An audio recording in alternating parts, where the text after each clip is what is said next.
ડીસામાં નકલી એલસીબી બનીને ચાલકોને હેરાન પરેશાન કરતો શખ્સ ઝડપાયો। આપ જોઈ રહ્યા છો સેન્ટ્રલ ભારત ન્યૂઝ।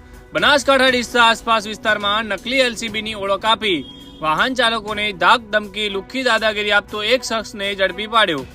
રિક્ષા તેમજ લોડિંગ રિક્ષાવાળાઓને હેરાન કરી ધમકી આપી પૈસા પડાવતો આ શખ્સ આખરે ડીસા દક્ષિણ પોલીસના હાથોમાં લાગ્યો।